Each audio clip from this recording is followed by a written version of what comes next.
Hi, everyone. Welcome to the question and answer panel with New Student Orientation.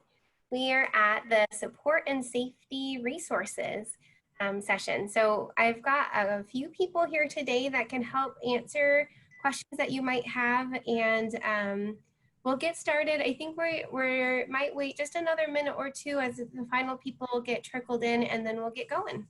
So welcome. My name is Dr. Erin Dattery-Saboski, and I work with New Student Orientation in the Office of Admissions. And we are really excited to have you here today to go through and get any questions that you might have answered. So the offices that are with us for the Support and Safety Resources question and answer are people who are from the Counseling Center, the Dean of Students Office, the Office of Title IX, and the UNC Police Department. I'm going to actually ask them to get themselves introduced in just a few minutes. And that's what I'm going to do next. And you will be able to get to know them a little bit more. What we are going to do while they are introducing themselves is we will be answering your questions through the Q&A function at the bottom of your Zoom screen. So, there you go. If you hover your mouse over your Zoom screen, there's one of the buttons is called Q&A, and that is where you can put any questions that you would hope to have answered in this format. We will collect those and combine them together and get them all answered in the time that we have together. So feel free to put anything in there while we get started with the rest of the introductions. The first person I'm going to have go is Stephanie. You're up. Hi, all. My name is Stephanie Jones. I use she, her, hers pronouns, and I'm our Assistant Dean of Students. I work in the Dean of Students office. Okay, Renee, you're next. Hi, everyone. Good afternoon. My name is Dr. Renee Gilkey. Pronouns are she, her, hers, and I'm the Associate Director and Training Director at the UNC Counseling Center. Colleen? I assumed we were going alphabetically, so I was not prepared to unmute. Ooh, yes. Hey, everyone. I'm going across my screen here. There you go. Dr. Colleen Sonnentag, she, her, hers. I am our Dean of Students, and I also work in our Dean of Students office. Jimmy. Hi, my name's Jimmy Colas. I'm an investigator in the Office of Institutional Equity and Compliance. Our office handles all discrimination complaints on campus, which includes Title IX and sexual misconduct. Officer Larry.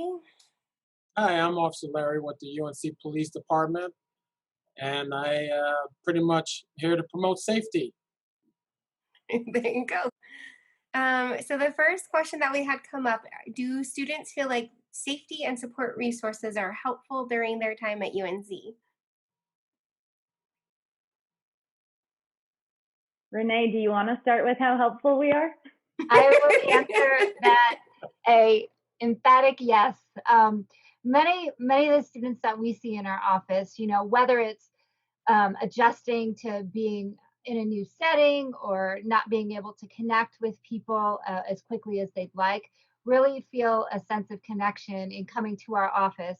And we actually work with students and help them get connected to other resources too. So not only do we provide individual brief counseling services, but we also have a number of group services that help to form connection amongst students and foster that sense of community while supporting their mental health and emotional needs. And then in collaboration with other offices, we have many campus partners that we refer to often. And that just helps to create kind of a community feel for students. So I think we also, we've got a volunteer from our student perspective. Jose, let's see if we can get you on here. There he is. Yeah, hey. I think as a student, I've always felt super comfortable and super supported when interacting with any of the offices, especially the Counseling Center and UNCPD have been really amazing with all the work that they're doing to make sure that students do feel supported. I have gone to the Counseling Center I went for about a year, and I always felt supported. I always knew I could reach out to my counselor, and they could always be there and help me and support me in whatever ways I needed. Same thing with UNCPD when there was any sort of problems on campus. And then when it comes to the deans, sort of like the office, and Title IX, they're always just around, which is really nice. You can always just see someone walking around on campus or at the university center, wherever it may be. And so it's nice that those folks are always just present on campus, because you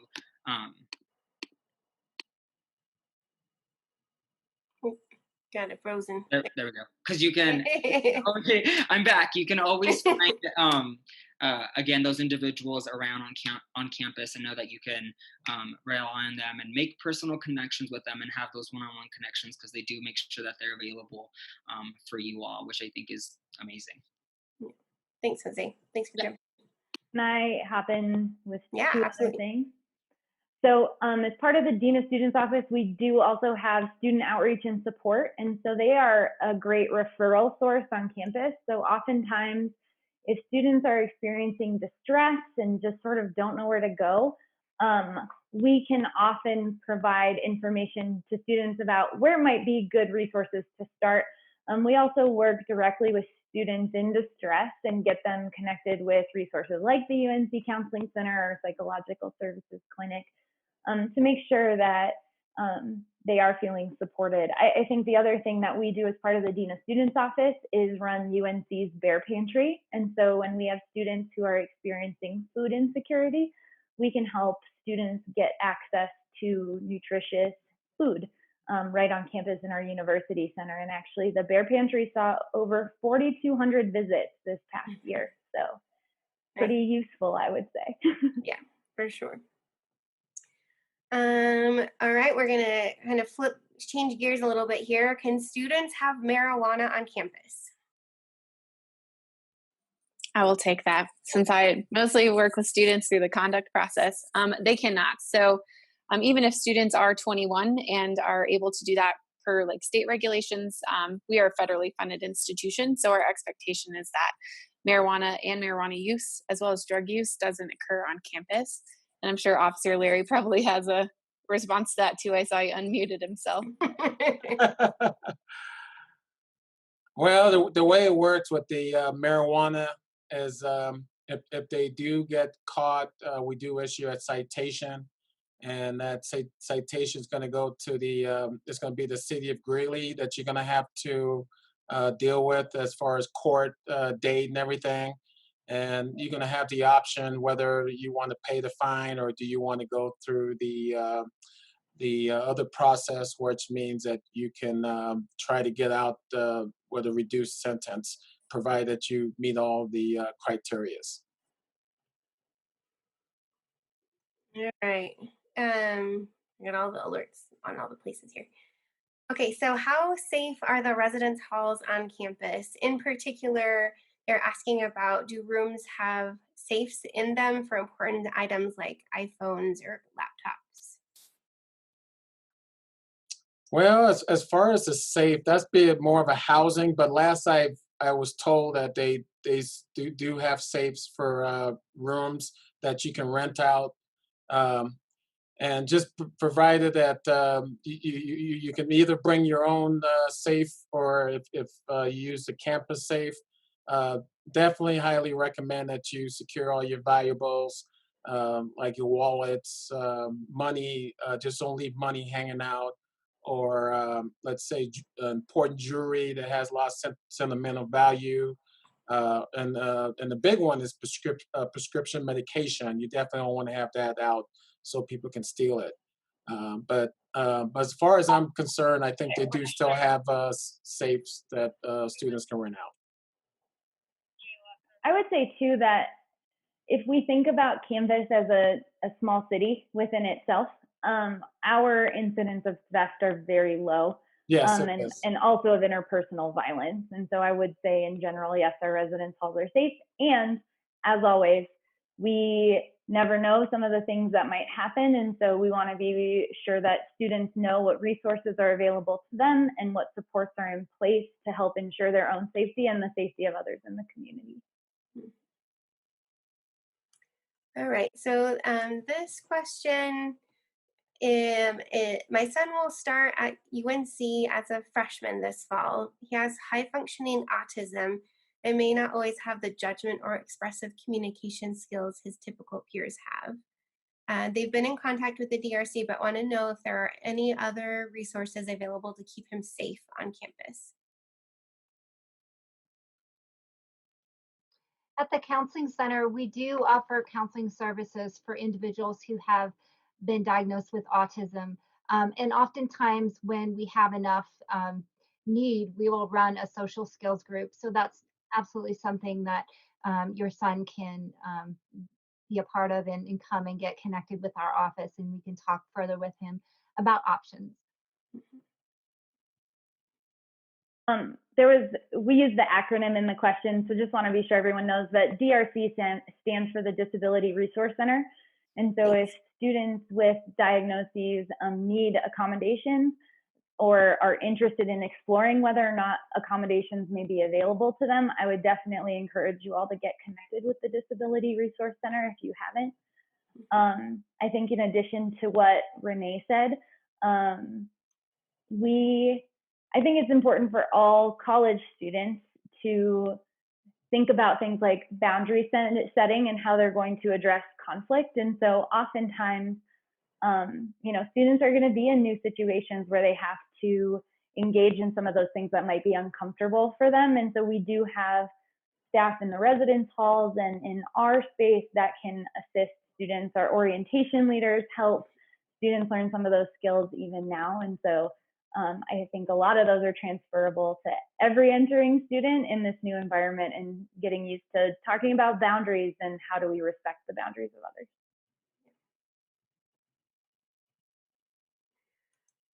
Okay, so are counseling services provided with tuition fees, or is there an extra cost? Great question. Counseling services are free to students enrolled in one or more credit hours. So it's covered by student fees. There's no additional cost to utilize our services.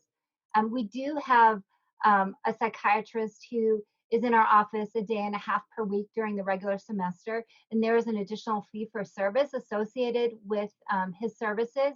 And that information is available by calling our center. I think it might also be on our website, and there's a fee structure. So if a student has the UNC insurance, it's less. However, they can still use his services even if they don't have the UNC insurance. Thanks. Where could I find more information about bike storage on campus? Okay, that sounds like a question for Officer Larry Raymer. Okay, so what happens as far as storage is, at the end of the school year, we do tag all the bikes, and then a couple days later, we will go ahead and cut all the locks. But we do give students time to take their bikes home once we tag them, or we'll get the word out. Then we tag them, and then we'll go ahead and we will impound them. And then we'll store it in our secret hideout, which is on East Campus. And so if a student comes back and requests their bikes, they have up to a whole year to get their bike back. They can come to the police station and we get them their bikes back. Just as provided that they can identify the bike. Hopefully they register their bikes, so that would even help us out a lot better. But if they can prove it's their bikes, then we'll definitely get them back to them. Officer Larry, would you mind talking a little bit more also, it's related, but about how students can properly store their bikes like outside of the residence halls? Okay, so what you want to do, like I said earlier, you want to definitely get your bikes registered.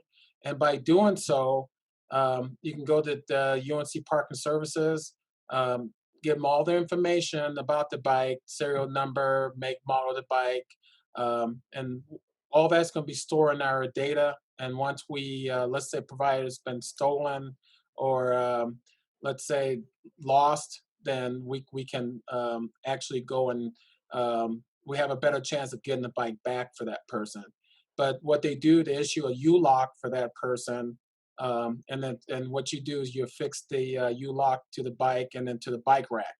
And there's a way that they show you how to do it properly. The frame of the bike to the bike rack.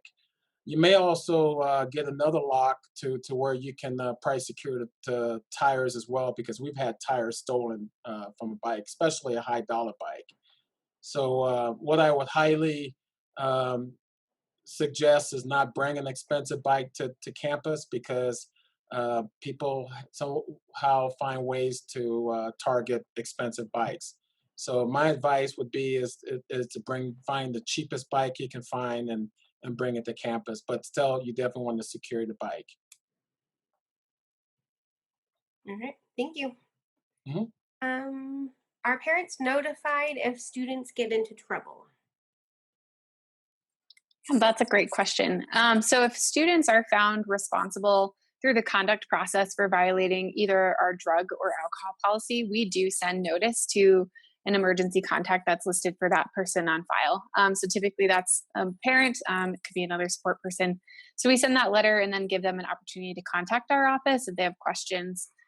We can answer general questions, or if a student signs a release, we can kind of give more information if they do sign that release for us to share. And as part of our conduct process, we prepare students to have that tough conversation at home prior to getting that letter from our office, because we know that will probably feel a little bit better coming directly from your student than coming from myself or another of our staff members. Thank you. We think it's a great opportunity too to have some of those conversations now with your students. So our policies are available online. I hope this isn't a surprise to anyone that the drinking age is 21.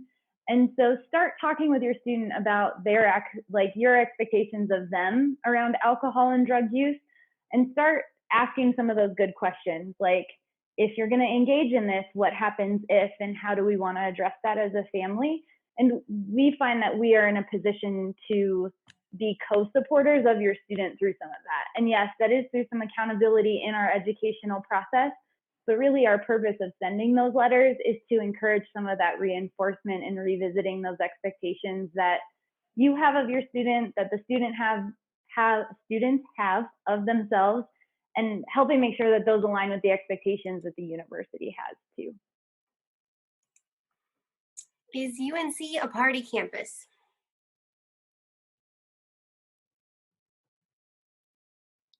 Is that one for our students to answer? It's like I can give the health data, but that's about the knowledge. So we do, students have the opportunity to engage in that behavior if there are opportunities on campus. But we do a health assessment with students, and we often find that a high number of students are choosing not to engage in any sort of drug use or alcohol use while they're here on campus.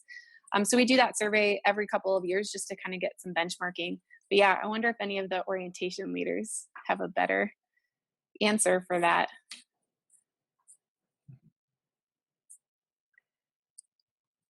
We'll see if we can get one of them. They're hiding. You notice? Yeah. I don't get invited to any of them. I don't know. Oh yeah. Okay, great. Never on the invite list. Cedric. Hi everyone. I am a current student here at UNC, and I think my answer to that would be, if that's something that you're looking for, it's something you can find, but it's something that you would have to look for. So I don't think nothing at UNC is like what happens in the movies or anything like that. I would not expect that experience, and I have not experienced that myself. So I think that would kind of be my honest answer to that question. Thanks, Cedric. In all seriousness, we do have a lot of opportunities to get involved too that students are connected with through organizations or academic programs. And so there's lots of opportunities to socialize and explore your interests and get to know people who like doing some of the same things you do. And so again, for some students that may be going to parties, but it's also video games and books and whatever else. So we've had a recent, all of the students were asked to complete some additional educational parts after their orientation session, and we did it. It's called Claws Crossing, which is kind of the twist on the Animal Crossing that's out there. Okay, the next question is, can students carry pepper spray? Okay, that's directed to me. So as far as the pepper spray is concerned, yes, they can have pepper spray. They can carry a taser, just provided that they use it to defend and protect themselves. But however, just keep in mind those are the only reasons, because let's say if they use it to horseplay, that's unacceptable. But yeah, so as long as they use it to protect and defend themselves, they should be allowed to carry it. The next one is about how many sexual assaults occur on campus. I suppose I could probably take that. Like that is. So I will ask a follow up to that. Aaron, do you think we should address campus geography or the number of complaints that we address on a regular basis? I say yes to all of that. I think why Okay. not? Just kind of cover your area. Okay. Colleen, you might be able to answer some of this stuff as well. We had, I think we had over 300 complaints in the Office of Institutional Equity and Compliance last year. The vast majority of those were not related to violent sexual assault or any sort of, and I would say the vast majority of those also were not on campus. I think the number of incidents that we had that were reported on Cleary was less than 20. Is that correct? I'm not certain about that exact number either. And I would say in a given year, you're probably looking at anywhere from 30 to 40 investigatable complaints out of our office. And I would say the vast majority of those occur off campus, and the vast majority of the complaints that we do receive are incidents that have happened in the past. And so we are providing resources and support to individuals who have experienced something in the past. And a lot of complaints don't go much further than that. There are a number that do. It does happen. We do work really hard with a number of student populations to be able to address some of those concerns. It is a problem on college campuses. And currently we are in the process of ironing out some of the details for some of the new regulations that have come down from the federal government. So there's a lot of change in our office right now. But I will say that it is a problem on college campuses. It is something that we try to address through education and prevention, but also through the investigation process, through our formal processes. Colleen, do you have anything else that you want to add to that? I think you're familiar with this as well. So I think I want to make sure you're catching all the details on that one. So right. It's difficult because it seems like a simple question and it's not. Again, in terms of like the scope of institutional equity and compliance and the types of things they investigate are discrimination and harassment for any identity-based violations. And so sexual assault is related to that sexual harassment and sexual violence scope of the office, but again, they have a very broad range of types of incidents that they investigate. Mm-hmm. And I would say another way, I want to reassure people too that when institutional equity and compliance conducts an investigation, and so for example, if they find by preponderance that a student violated our sexual misconduct policy, that does get referred to our office for adjudication, and we do remove students. And I think a lot of times people aren't sure, you hear stories about campuses know this and they sweep it under the rug and things like that. And I think our goal is really to create a system in which students feel comfortable in bringing these concerns forward so we can stop any known issues, remedy the effects that they've had, and prevent them from happening again. And that is prevention and education, and it is also that accountability piece too.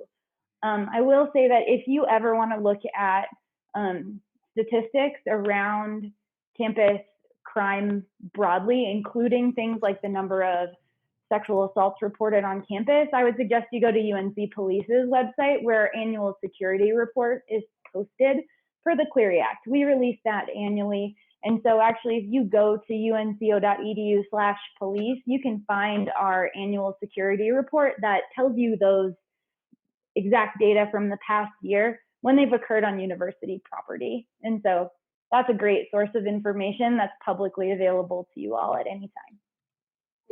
Thank you. The next one is about tell them more about the blue safety poles on campus. Okay, so we have 30 emergency poles on campus. They do have a red button. It's a 911 button, and it goes directly to dispatch as an emergency. So what I suggest that folks would do is once they answer dispatch, be specific in detail about the emergency and what's going on. And what happens is there's a immediate police response to that location. There's times when people would activate the button, but they would leave to another location. But we're going to respond regardless. Thanks. Mhm.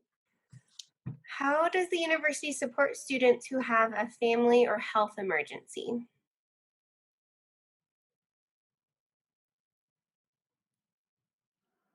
It's Colleen or I, and we're staring at each other. Yeah.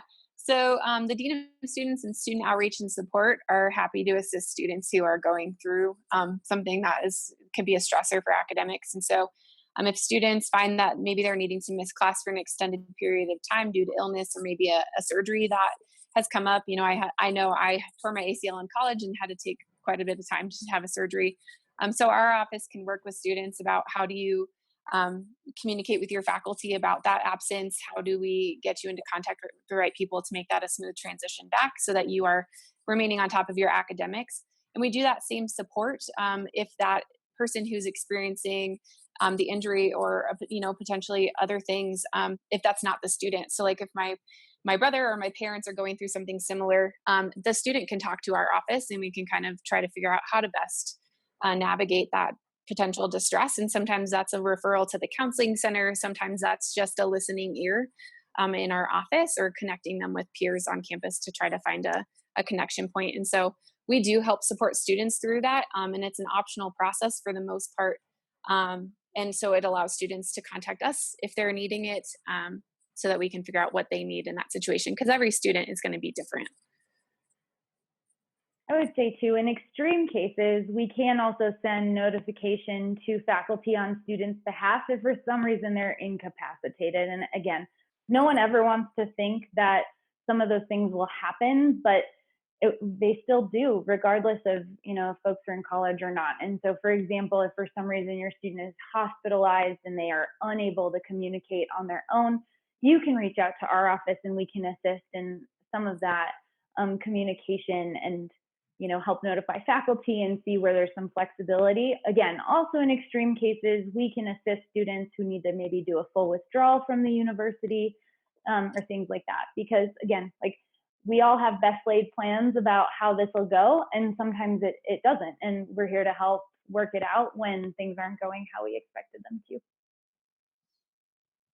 We have just a few more questions. I wanted to remind people that if there are some things that you are interested in getting answered today, don't forget to use the Q&A button at the bottom and post your question there. So I want to make sure we give the last call before we finish out with our final few here. This is a good one. It's how did and how will the Dean of Students Office support students during the COVID-19 pandemic? Yeah. We've been operating in that method since March as we were all sent home, just like our students for the spring semester. So we plan to continue to support students virtually, as well as offer some walk-in options if they're needing some immediate contact in person. So our office is in the University Center, and people can walk in if they're needing to get in contact with somebody, and maybe a phone call is too hard to make, and maybe an in-person face is nice to see. But we are planning on doing meetings remotely, so via Zoom or other types of methods, so that students can do those meetings in the comforts of wherever feels good for them. So if they're back home, maybe they're in a different state and just taking classes with us online, we are going to work towards the needs of all of those students and offer this in a space that allows them to see a face, whether that's virtually or if they come in and see our office. Do you want to fill in any of the other campus departments? I think Dean of Students got picked on, but does everyone want to sort of share what your virtual work or not has been? I can share what the Thanks. counseling center is doing. So since mid-March, we transitioned to telehealth services. So we're offering phone or video sessions to students and faculty and staff through our EAP program. And I just got word today that we will be virtual for at least the first half of the semester. And then we'll see how things go. So students can call our main number that's on our website. They can talk with our office manager and she can help to get them connected and scheduled for an initial appointment with a counselor, or if they're just needing a one-time drop-in appointment, they can access that as well. We also on our website have some resources about our services during the pandemic, so that's a place you can go for more information. And there's also an email address that was set up, so any correspondence you might need to send to the counseling center, or if you just have some questions about our services, you can direct those to that email address as well. Thanks. Officer Larry, how has your work changed since the pandemic? Were you talking to Larry or me? Oh, Sorry. you talking to me? Yep, Officer Larry, sorry. Oh, so we've been. I'm looking it right at you, Larry. I don't know why I can't tell. So as far as we get stuff down coming from the president, things change day to day with us. Right now, as far as the police is concerned, we got to wear a mask everywhere we go. And we have Dennis and I have a training coming up with the chemistry department. We're going to be talking about, well, let's say if a student comes to class and doesn't have a mask on, how do we go about talking to that student and getting that person to the understanding that, if you don't wear a mask, you can get someone else sick. So we would have to definitely remove that person from the class and tell them that until they get a mask on, they cannot attend class. And this is going to be enforced all over campus, and everyone's going to have to wear a mask. The governor did also just issue a state order, if you didn't see. Yes, I did see that. Yep.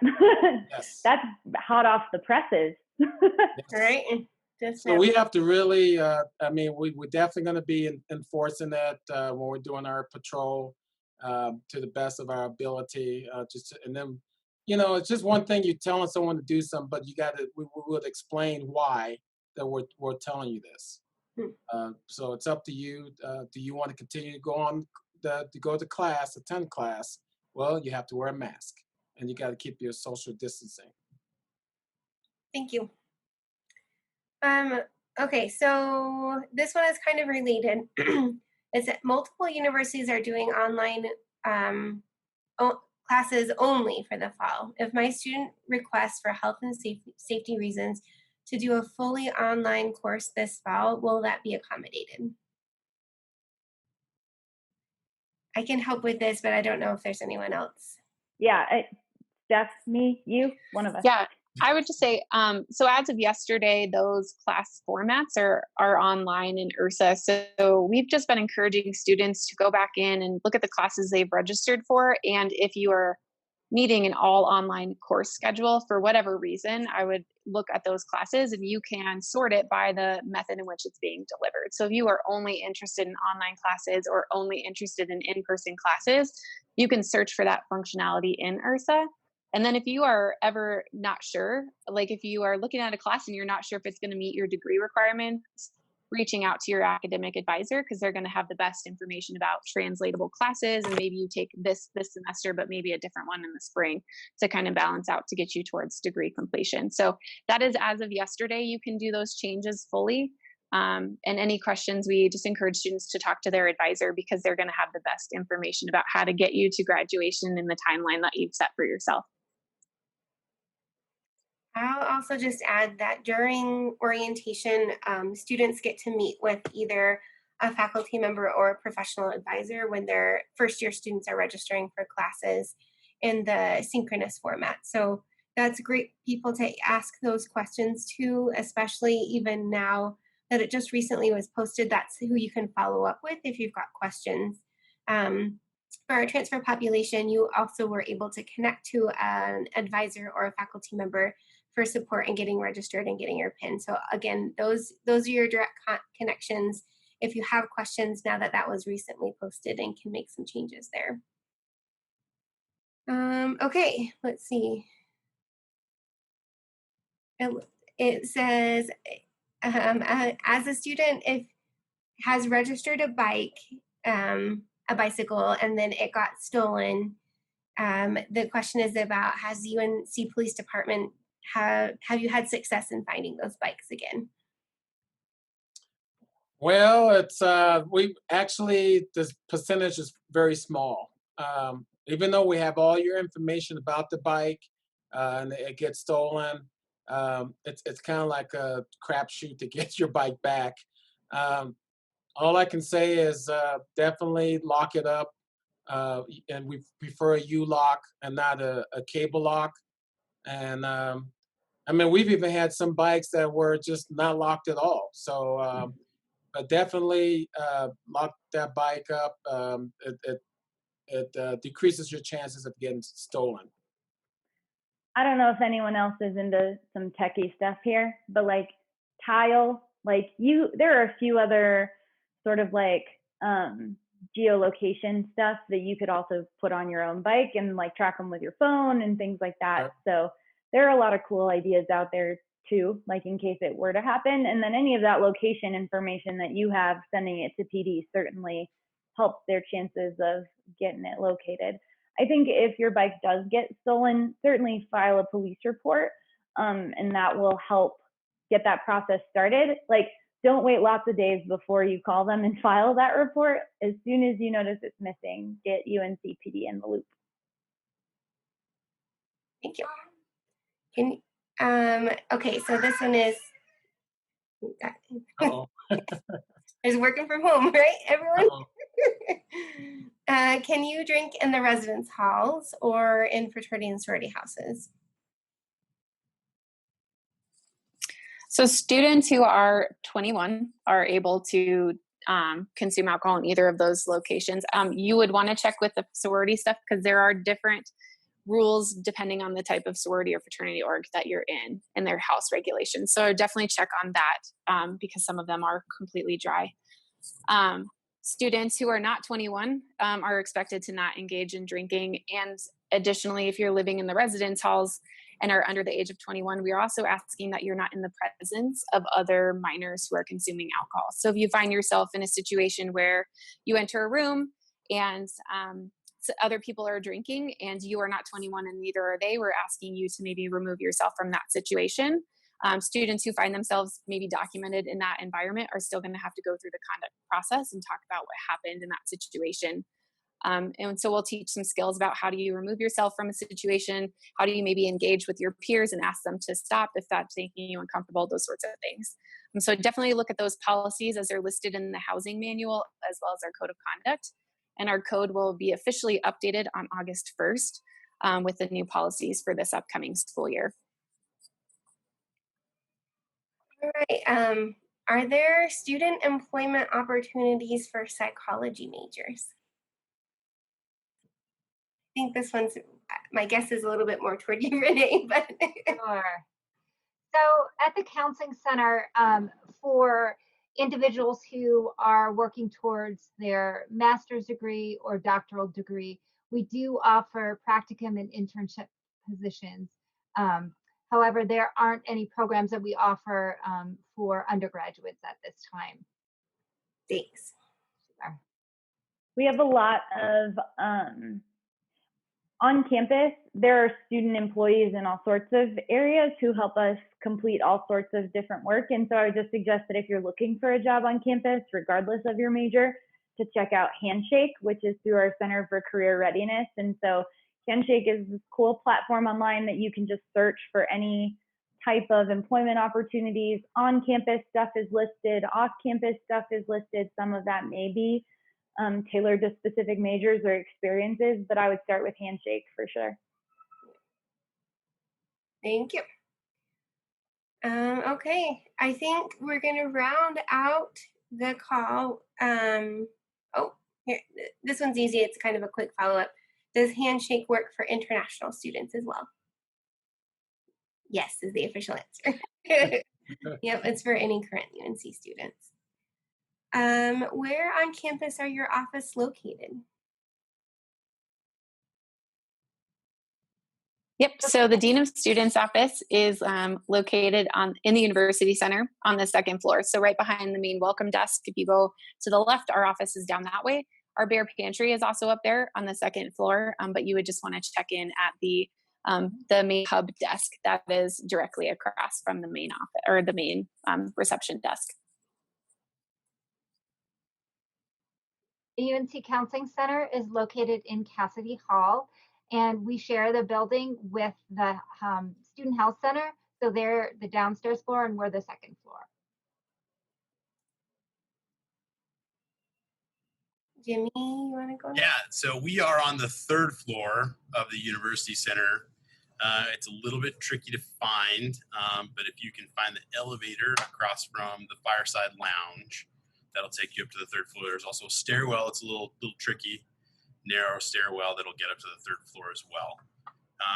We are, like we said, we're a little bit nebulous in how we're going to be delivering our services in the fall. So there is a chance that we may be officing part-time with the Dean of Students in their Dean of Students suite on the second level as well. We're trying to figure some of that stuff out while trying to maintain health of staff members in our office. But third floor is where our primary offices are at.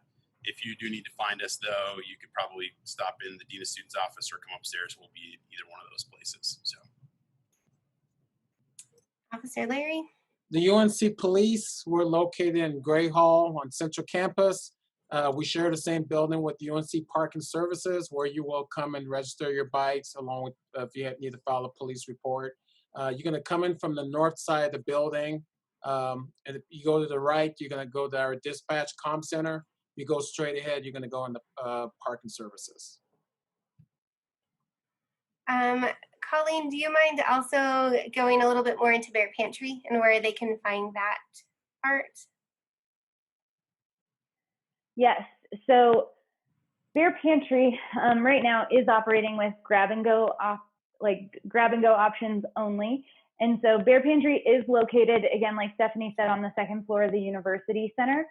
We are going to ask students to check in at our Student Affairs Administrative Service Center. That'll be on the second floor of the UC as well, to request either a grab and go bag or I would check the Bear Pantry website for details about how our operations will look in the fall. And again, we're just trying to maintain health and safety of our staff and our volunteers and our guests who are doing that. And so Bear Pantry, second floor, University Center, and you can always email us at bear.pantry@unco.edu if you have specific questions about how to request a grab and go bag or like, hey,